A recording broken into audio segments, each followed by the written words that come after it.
Dear audience, अस्सलाम वालेकुम। I am professor फरियाद अनवर विद मोटिवेशनल हाइलाइट्स। नाज़रीन, आज की पॉलिटिकल हाइलाइट्स के हमारे मेहमान हैं जनाब चौधरी राना मोहम्मद अरशद साहब, जो कि मैं समझता हूँ किसी तारुफ के मोहताज नहीं। और ये मेरे ज़ाती तौर पे फेवरेट पॉलिटिशियन है, क्योंकि इनके बारे में कहा जाता है कि ये अपने वोटर्स को एवरी टाइम अवेलेबल होते हैं और वोटर्स की मंशा के मुताबिक काम करते हैं। तो नाज़रीन, उनसे चंद सवालात करेंगे, क्योंकि राना साहब जो हैं उनके बारे में कहा जाता है कि ये हर चीज़ अजीज शख्सियत हैं और अपने वोटर्स के साथ उनकी खुशी और गमी में शरीक होते हैं। जैसा कि हम अपने इलाके में जानते हैं कि हमारे जो पॉलिटिशियंस हैं, जो सियासतदान हैं, वो वोट लेने के बाद अपने इलाका के अवाम की खबर तक नहीं लेते। लेकिन जैसे कि आज मैंने राना साहब से रिक्वेस्ट की, जैसे हमने फ़ोन कॉल की तो राना साहब ने फ़ौरन हमें रिस्पॉन्ड किया और हमारे पास वो तशरीफ़ लाए। तो मैं बिला तवक्कुफ़ जो है राना साहब से चंद सवालात करूंगा, जो कि मैं समझता हूँ कि उनकी बेसिक ज़ाती ज़िंदगी के बारे में ज़्यादा होंगे और पॉलिटिक्स के बारे में वो सवालात कम होंगे। तो राना साहब से पहला सवाल मेरा जो होगा, राना साहब बहुत शुक्रिया, आपने टाइम दिया सर। ये हमारे लिए ऑनर की बात है कि आप जैसे मेहमान हमारे पास तशरीफ़ लाए। सर, आपसे मेरा पहला सवाल यह कि आपने सियासत का आगाज़ कब और कैसे किया? जी, बिस्मिल्लाहिर्रहमानिर्रहीम। इय्याका नअबुदु व इय्याका नस्तईन। अल्लाह तबारक व तआला वहदहु ला शरीक रब्बिल आलमीन, जिनके कब्ज़े में हम सब की जान है, उनके सदक़े सरदार दो जहान रहमत लिल आलमीन, वो ना होते तो ये जहान ना आता। उनके कदमों की खाक के सदक़े मैं एक आम पॉलिटिकल वर्कर हूँ और मैं मुस्लिम लीग से नज़रियाती तल्लुक़ मेरा है। और मैं समझता हूँ कि अल्लाह ताला की ज़ात का करम और शुक्र है कि मुस्लिम स्टूडेंट फेडरेशन की तंजीम साजी करके मैंने अपने आप को सियासत में अल्हम्दुलिल्लाह। और फिर मैं समझता हूँ कि मुस्लिम स्टूडेंट फेडरेशन मुस्लिम लीग का नज़रियाती और जोग्राफियाई सरहदों की हिफाजत करने वाला एक नर्सरी की ट्रेनिंग की हैसियत रखता है। और मैं समझता हूँ कि जो भी स्टूडेंट्स लीडर वो मुस्लिम लीग में आए हों, वो इस्लामी जमीयत तुलबा से हों, वो मुस्लिम स्टूडेंट फेडरेशन से हों, वो PSF से हों, या वो अंजुमन तुलबा इस्लाम से हों, उनका एक रोल होता है सियासत में। और आज ख्वाजा साद आप पॉलिटिक्स में स्टूडेंट्स को इन्वॉल्व करना? जी, अल्हम्दुलिल्लाह। मैं समझता हूँ कि मैं स्टूडेंट सियासत का जो आगाज़ 1986 में technology college railway road Lahore से मैंने किया, और मैं मुस्लिम स्टूडेंट फेडरेशन का जॉइंट सेक्रेटरी लाहौर बना था। और उसके साथ साथ फिर अल्हम्दुलिल्लाह लाहौर डिवीज़न का प्रेसिडेंट, फिर पंजाब का प्रेसिडेंट, फिर मुस्लिम स्टूडेंट फेडरेशन पाकिस्तान का प्रेसिडेंट। और मैं समझता हूँ कि जो स्टूडेंट्स की ट्रेनिंग होती है, जो स्टूडेंट्स तुलबा के हकूक़ और तलीमी दरसगाहों के हकूक़ के लिए जो उनकी एक इंटरनल स्ट्रगल होती है, वो एक्चुअल जो स्टेट का रोल होता है कि जो स्टेट है या गवर्नमेंट है, एजुकेशन और हेल्थ गवर्नमेंट की ज़िम्मेदारी होती है। तो मैं समझता हूँ कि ये स्टूडेंट यूनियन के अगर इलेक्शन लगातार होते रहते तो आज तुलबा का जो रोल है वो उससे मज़ीद एक्टिव और इफ़ेक्टिव होता।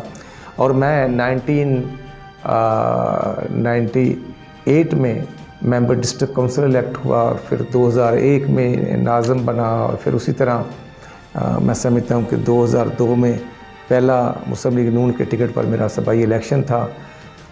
परवेज़ मुशर्रफ का काफली का दौर था, और जैसे आज जुल्म की इंतहा, उस वक्त भी जुल्म की इंतहा हुई थी। उस दौर में कहा जाता आपने रैलियों की बड़ी क़यादत की थी नदर। जी, अल्हम्दुलिल्लाह। मैं समझता हूँ कि जब परवेज़ मुशर्रफ और काफ लीग ने गवर्नमेंट कॉलेजेस और यूनिवर्सिटी को प्राइवेट करने का डिसीजन कर लिया था, तो उस वक्त भी अल्हम्दुलिल्लाह हमने मुत्तहदा तलबा महाज के प्लेटफार्म पर वो सिविल आमरीत की हुकूमत के बावजूद अल्हम्दुलिल्लाह हमने लाहौर में एहतजाज किए, पाकिस्तान भर में एहतजाज किए, और एक दो अदारों के अलावा फिर वो तमाम अदारे बच गए।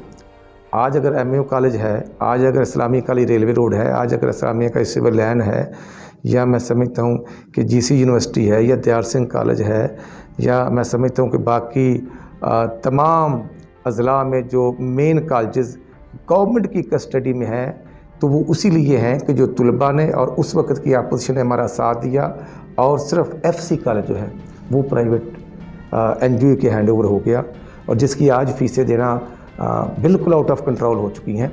तो मैं समझता हूँ कि मुस्लिम लीग नून जो है मैं एक नज़रियाती कारकुन हूँ, और अल्लाह ताला की रहमत से 2008 में मेंबर सबाई असम्बली इलेक्ट हुआ। फिर मुझे as a parliamentary secretary information, culture, archaeology, sports दिया गया, और जिसको मैंने मिनिस्टर शबाशी साहब थे, और मैंने as a parliamentary secretary assembly business तमाम थ्रू आउट वर्किंग करता रहा। फिर अल्हम्दुलिल्लाह 2013 में अल्लाह ताला की रहमत से बारीक सीरीत से मैं मेंबर सबाई असम्बली इलेक्ट हुआ, और फिर मैं शबाशी साहब का स्पेशल असिस्टेंट टू CM मामले खसूसी के तौर पर अल्हम्दुलिल्लाह, और चीफ विप पंजाब असम्बली मुझे गवर्नमेंट की तरफ से डिक्लेयर किया गया था।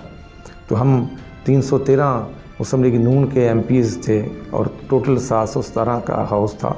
तो शबाशी साहब की क़यादत में अल्हम्दुलिल्लाह हमने एक रोल प्ले किया है। अल्हम्दुलिल्लाह ये सियालकोट हमने यूनिवर्सिटी बनाई थी, जिसका पिछले साल इमरान न्याजी इफ्ताह कर रहे थे, और शर्म भी नहीं आती। मुझे तो शर्म आती है कि यार कम से कम इंसान जो कहता है उस पर खड़ा हो जाए, उस पर अमल करे। लेकिन इमरान खान साहब जो हैं, जैसे खुद वो ये अभी चंद दिन पहले उन्होंने खुद कह दिया है कि मैं टिकटें तकसीम करने में और वज़ीर बनाने में मुझसे गलतियां होगी, अब मैं तन्हाई में सोचता हूं। और जैसे असद उमर ने कह दिया कि अगर हमें अंडर प्रेशर किया गया तो इलेक्शन जो हम करवा सकते हैं, असम्बलियाँ तोड़ सकते हैं। ये है घबराहट, ये है मैं समझता हूँ कि इस गवर्नमेंट का जो वतीरा है। 31 मई 2013 को आप देखें, जब हमारी गवर्नमेंट ख़त्म होती है, पाकिस्तान के अंदर 100 रुपये की 2 किलो चीनी मिलती थी, 50 रुपये 51 रुपये चीनी का रेट था। आज 115 रुपये है। उस वक्त घी और कुकिंग ऑयल 120, 130, 135 रुपये का किलो था, आज 300 रुपये क्रॉस कर चुका है। उस वक्त यूरिया की बोरी 1250 से 1300 रुपये थी, आज 1900 से 2000 2000 तक हो गई है। और उसके साथ साथ जो मैं समझता हूँ DAP की बोरी 2500 की थी, आज वो 5500 को क्रॉस कर चुकी है। एक एतराज़ वैसे होता है, वो कहते हैं कि आपकी गवर्नमेंट ने इन चीज़ों को सब्सिडाइज ज़्यादा किया था। वो कहते हैं हम सब्सिडी नहीं दे रहे। नहीं, मैं कहता हूँ सब्सिडी देना गवर्नमेंट की जिम्मेदारी है और आवाम का हक है। हम अल्हम्दुलिल्लाह मियां नवाज साहब सब्सिडी देते थे, तो फिर लाहौर से कराची मोटरवे भी बन रहा था, जिसमें अल्हम्दुलिल्लाह सांगला हिल को जब अल्हम्दुलिल्लाह मोटरवे दिया, मियां नवाज साहब आए, और ये जो लाहौर से कराची बनता है, इसमें मैं समझता हूँ कि वो जो लाहौर से कराची मोटरवे है वो ननकाना साहब को भी इंटरचेंज मिला, और आज लोग वहाँ से जाते हैं। लेकिन आज जो हो रहा है, मैं समझता हूँ 1400 रुपये मन गंदम थी, तो फिर 1500 साढ़े 1500 मन आटा मिलता था। आज आटा महंगा हो रहा है, आटा माफी को कोई नहीं पूछ रहा।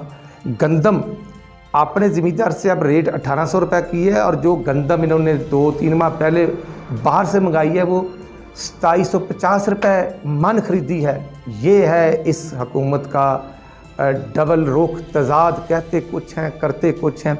और फिर खान साहब कहते हैं कि कानून एक नहीं, सब के लिए दो होते थे, एक कानून सब के लिए होगा। नहीं, आज इमरान खान साहब के लिए 2 कानून हैं।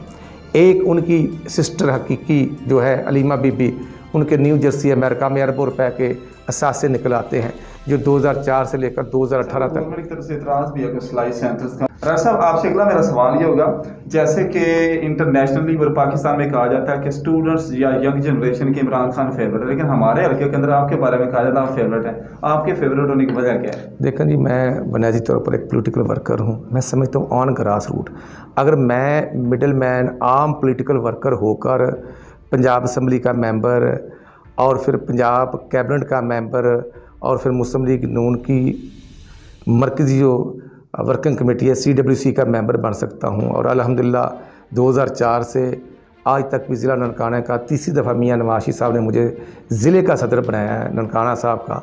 तो मैं समझता हूं कि हर नौजवान, हर जो स्टूडेंट है, जो हर पॉलिटिकल वर्कर है, वो बिल्कुल मेरी जगह पे जा सकता है, मुझसे आगे जा सकता है। ख्वाजा साद रफ़ीक साहब एक पॉलिटिकल वर्कर थे, आज वो देख रहे माशाल्लाह के सीनियर। नहीं, अमीर गरीब नहीं, इंसान का किरदार, इंसान की नीयत, अल्लाह तबारक तआला वाहदहू ला शरीक है, वो सबको देते हैं। लेकिन इंसान की नीयत, इंसान की वर्किंग, इंसान का काम जो है वो अगर कंटिन्यू करेगा, आज हम देखना मियां नवाज शरीफ साहब के साथ खड़े हैं, मेरे ऊपर एंटी करप्शन ननकाना साहब शेखपुरा, मेरे खिलाफ FIA, और उसके साथ साथ मैं समझता हूँ कि बेशुमार मुकदमात होते हैं और सारे डिपार्टमेंट हमें देखते हैं, लेकिन हमें काम करना है। अगर काम करेंगे तो मैं समझता हूँ हर जो मुस्लिम लीग का वर्कर हो, चाहे वो PTI का हो, चाहे वो PSF का हो, किसी भी पॉलिटिकल पार्टी से, वो आगे जा सकता है। और ये मैं समझता हूँ कि इसमें कंटिन्यूटी ज़रूरी है और ज़हन की पुख्तगी ज़रूरी है, और अपने साथियों और अपने जो कलीग्स हैं उनको साथ लेकर आगे जाने के लिए जो हिम्मत, सब्र, जुर्रत जो है वो, उसका मैं समझता हूँ बहुत बड़ा रोल है। सर, आप जैसे वर्कर जो होते हैं वो हर पार्टी का सरमाया होते हैं, तो दीगर पार्टी की तरफ से आपको ऑफर्स तो होती होंगी? नहीं, अल्लाह माफ़ करे, मैं कारकुन हूँ। ये इलेक्शन था, बड़े बड़े पार्टियाँ बदलें, मैं एक पोलिटिकल वर्कर हूँ। ज़िंदगी और मौत अल्लाह तबारक व तआला वाहदहु ला शरीक है, हाथ में कुल्लु नफ्सिन ज़ाइक़तुल मौत। मैं खड़ा हूँ, सब कुछ होता रहा, लेकिन ज़िली तौर पर सब कुछ मेरे साथ इस इलेक्शन में जो हुआ, मेरी जीती सीट को जिस तरह भी हरवाया गया, मैं समझता हूँ जो 25 जुलाई 2018 का इलेक्शन था, इंटरनेशनल धांधली हुई है। और इमरान नियाज़ी इस काबिल नहीं है। इमरान नियाज़ी की यही शेर या हिस्सा बनता था जो कराची में 5वें नंबर पर आकर उसको मिला है, और यही उसका रिज़ल्ट है जो डस्के में उनके साथ हुआ, यही इनके साथ। और इंशाल्लाह मैं आप ये मेरी बात लिख लें, इन फ्यूचर PTI का टिकट लोग जो है वो लेने पर तैयार नहीं होंगे और ये टिकटें देंगे। और क्योंकि इमरान नियाज़ी के कहने और करने में तज़ाद ज़मीन आसमान का फ़र्क है, इसलिए इस पार्टी का अब बिल्कुल ख़ात्मा हो चुका है, और अब इन फ्यूचर किसी भी दौर में इनको लोग पसंद नहीं करेंगे। सर, ये दुनिया जो है ना, ये आलम मुमकिनात है, this world is world of possibilities. अगर कहीं पे आपको कोई और पार्टी ज्वाइन करनी पड़ेगी तो क्या कोई? मैं समझता हूँ, मैं मुसलमान हूँ, मैं इस चीज़ को वैसे ही मैं समझता हूँ कि इंसान को बेज़मीरा नहीं होना चाहिए, और पार्टी जो है वो माँ की हैसियत रखती है। इसलिए मेरी जितनी स्टूडेंट दौर से स्ट्रगल लेकर वो मुस्लिम लीग के साथ है, वो मुस्लिम स्टूडेंट फेडरेशन के साथ है, मेरा एक नज़रियाती तल्लक है। जब हमने जेलें, पर्चे, कारोबार तबाह सब कुछ बर्दाश्त कर लिया, तो अल्लाह ताला माफ़ करे, जन्नत तो अल्लाह ताला ने देनी है, कोई इंसान ना दे सकता है, और ना अल्लाह ताला हमें मजबूत रखे। और अल्लाह ताला ने ही पहले मजबूती दी, हम तो कमज़ोर इंसान हैं, लेकिन ना कभी ऐसा सोचा और ना ही सोच रखते हैं ऐसी। सर, टफ ऑपोजिशन PTI या PPP किस जमात को समझते हैं? मैंने नहीं, कोई टफ नहीं, ये सारे जो हैं इन लोगों को पता ही नहीं है हुकूमत कैसे करते हैं, और ये इंतकामी कार्रवाइयाँ करते हैं। इंतकामी कार्रवाइयाँ होती नहीं। बतौर मुसलमान भी जुल्म करने वाला मैं हूँ या कोई और, वो जालिम ही होता है, और इस दुनिया में भी उसका हिसाब होना है, अगले जहान में भी होना है। लेकिन इमरान नियाज़ी तो एक जालिम भी है, और गरीब के साथ जो जुल्म कर रहा है, जो एक मज़दूर के साथ, एक तालिब इल्म के साथ, एक किसान के साथ जो जुल्म कर चुका है, बिजली महंगी, आटा महंगा, तेल महंगा, दालें महंगी, मेडिसिन महंगी, मैं समझता हूँ इससे ज़्यादा कोई जुल्म और कर नहीं सकता। तो ये जालिम हुक्मरान है और जुल्म करना इनका वतीरा बन चुका है। सर, आपकी नज़र में जो बड़ा सियासतदान इन दो लोगों में से कौन है, फजलुर रहमान या जरदारी? नहीं, मैं समझता हूँ कि फजलुर रहमान साहब जो कहते हैं उस पर अमल करते हैं। जरदारी साहब जो हैं वो पहले दिन से लेकर वो बेनिफिशरीज़ हैं, हर दौर में वो बेनिफिशरीज़ रहे हैं, इसलिए सब कुछ कौम के सामने है। और प्योर पार्टी का जो ख़ात्मा है वो एक सूबे तक महदूद होगी, तो ये जरदारी साहब की वजह से है। अगर आज भी बेनज़ीर भुट्टो होती तो ये चारों सूबों की पार्टी होती। सर, आपके लगाव तो दोनों लोगों से, यह नवाज शरीफ साहब और शहबाज शरीफ साहब है, लेकिन दिली लगाव किसी एक के साथ ज़्यादा था? मैं समझता हूँ मियां नवाज शरीफ साहब मेरे लीडर हैं और शहबाज शरीफ साहब के भी वही लीडर हैं। और जो नवाज शरीफ साहब कहते हैं, हम सब बतौर कारकुन उनके हर जो इस्तेहकाम पाकिस्तान की आवाम के लिए और जो अवामी इश्यूज़ को टेकअप करते हैं, हम उस पर लब्बैक कहते हैं। और मियां नवाज शरीफ साहब ही मुस्लिम लीग के सरबराह हैं और उनकी बात ही हरफ़ आखिर होती है। बिलावल और मरियम की सियासत में फ़र्क सर? नहीं, मैं समझता हूँ कि बिलावल को तो पता नहीं है, जिसको उर्दू नहीं बोलना आता और जो वो कुछ कर रहा है, जो उसने शुरू में NRO लिया हुआ था कि बिलावल को कोई पूछेगा नहीं, मरियम बीबी बार गिरफ़्तार होगी। मरियम बीबी की वालदा मौत हयात की कश्मकश में थी और वो 13 जुलाई 2018 को अपने वालिद के साथ UK से आकर हडियाला जेल रावलपिंडी गिरफ़्तारी देते हैं। तो ये हौसला, ये सब्र, अभी भी जो थ्रेड मरियम बीबी को आया तो वो खड़े हो गए हैं और बिलावल के वालिद और बिलावल साहब लेट गए हैं। इसलिए उनका मुकाबला, अल्लाह माफ़ करे, हमने हम कभी सोचते नहीं हैं, वो मुस्तकिल मिजाज नहीं है, वो मफाद परस्त, वो सूबे की सियासत नहीं छोड़ सकते। और मफाद परस्ती ही मैं समझता हूँ कि आज के हुक्मरानों का जो दौर तूल पकड़ता जा रहा है, ये पीपल पार्टी की नाअहली, डबल किरदार और पीडीएम के नाकामी के अंदर उनकी पीडीएम के पेट में छुरा जो घोंपा है, वो पीपल पार्टी जरदारी साहब उसको जिम्मेदार। सर, हमारे इलाके के अंदर वोट जो मिलता है कारकर्दगी या शख्सियत की बुनियाद? मैं समझता हूँ कि ये सारी चीज़ें जो अपना रोल होता है पार्टी लेवल पर, पॉलिटिकल, और जो इंसान का मिलनसार है उसका भी वोट होता है, और दोस्त अहबाब जो साथ चलते हैं उनका मुखलसपन भी होता है, और डेवलपमेंट का वोट भी है। अल्हम्दुलिल्लाह जो शाहकोट और सफदराबाद मैंने अपने हलके में 65 स्कूल अपग्रेड कराए, उसी तरह शाहकोट में इंटरनेशनल लेवल का 70 करोड़ का हमने जो फुटबॉल और हॉकी स्टेडियम बनाया, वो उसकी मिसाल ही नहीं है पूरे पंजाब, पूरे पाकिस्तान में किसी तहसील लेवल पर इतना बड़ा स्टेडियम नहीं है। फिर शाहकोट में TH बना, सफदराबाद में TH बना, शाहकोट में 1122 बना, सफदराबाद में बना, उसी तरह शाहकोट में अदालतें नई बनती हैं, नई बिल्डिंग बनती हैं, और मैं समझता हूँ डिसेबल स्कूल शाहकोट में भी बना और उसी तरह सफदराबाद में बना। ये जो डेवलपमेंट है इस पर काम करना पड़ता है, तवज्जो देनी पड़ती है, और अल्हम्दुलिल्लाह अल्लाह ताला की ज़ात का शुक्र है कि हमारा ज़मीर मुतमईन है, हमने कौम की खिदमत की है मियाँ नवाज़ शरीफ और मियाँ शहबाज शरीफ की क़यादत में। और अब इंशाल्लाह जो मियाँ नवाज़ शरीफ साहब हैं, मियाँ शहबाज शरीफ साहब हैं, मरियम बीबी और हमजा शहबाज शरीफ साहब और राना सनाउल्लाह साहब की क़यादत में हम अल्हम्दुलिल्लाह इन ज़ालिम हुक्मरानों के सामने डटे हुए हैं। अवामी इशूज़ के लिए आवाम की खिदमत करना हमारा मंशूर है, मिशन है, और इंशाल्लाह ये हम काम करते रहेंगे। नाज़रीन, ये आखिरी सवाल के साथ राना साहब से इजाज़त चाहेंगे। जैसे कि हमारा मोटिवेशनल हाईलाइट्स यूट्यूब चैनल जो इसके ज़्यादा व्यूवरशिप जो है नौजवान लोग हैं, यूथ से रिलेटेड लोग हैं, तो राना साहब यूथ के लिए पैगाम प्लीज़।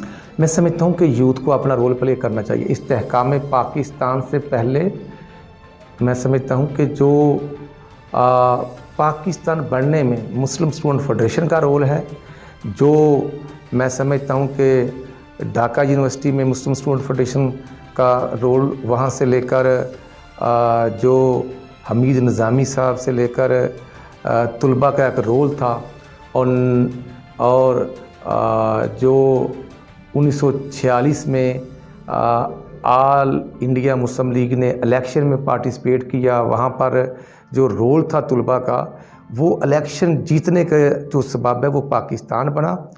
और मैं समझता हूँ कि अब्दुल मालिक शहीद जो MAO कॉलेज में हुए थे, वो मुस्लिम स्टूडेंट फेडरेशन के अहदेदार थे, इसलिए तुलबा को अपना किरदार अदा करना होगा। और आने वाले जो इलेक्शन है वो 6 माह को आए, वो साल को आए, वो 2 साल को आए, जब भी आए तुलबा को अपनी खालिक जमात मुस्लिम लीग का साथ देना होगा, जो डॉक्टर अल्लामा इकबाल का तस्वर था, जो मोहम्मद अली जिन्ना की पार्टी है, जो मादरे मिलत की पार्टी है, जो पाकिस्तान की खालिक जमात है।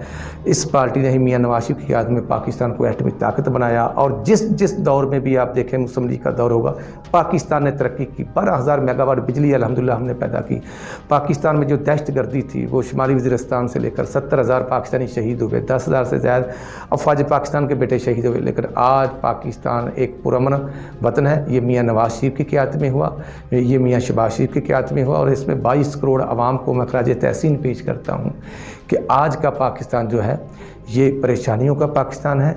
ये हुक्मरान जो है ये माफियाज़ हैं, ये अली बाबा 40 चोर हैं, ये कहते कुछ हैं करते कुछ हैं, और ये 55 रुपये हेलीकॉप्टर का रेट बताकर ये बनी गाला से लेकर जो यूनिवर्सिटी इन्होंने बनानी थी प्राइम मिनिस्टर, वहाँ पर भी हेलीकॉप्टर पर सफ़र करने वाला इमरान नियाज़ी जो है, जो मैं समझता हूँ कि अरबों रुपए की नई गाड़ियाँ खरीद कर, जो कहता था कि मैं 2 गाड़ियों में सफ़र करूँगा, अब 35 से 50 गाड़ियों के काफ़िले पे सफ़र करता है। और आवाम पर से जो टैक्सेस लेकर जो आवाम के ऊपर बोझ, और जो 10 सालों में हमारी और पार्टी की गवर्नमेंट ने कर्ज़े लिए, हमने 5 साल में 10,000 लिए, तो इन्होंने 2 साल में 15,000 अरब लेकर पाकिस्तान को दिवालिया कर दिया। मियाँ नवाज़ शरीफ के दौर में पाकिस्तान का स्टॉक एक्सचेंज जो था वो 54,000 इंडेक्स थे, आज ये 30,000 तक, ये 44,000 इंडेक्स तक आ गया। और पाकिस्तान की ग्रोथ रेट 5.8 थी।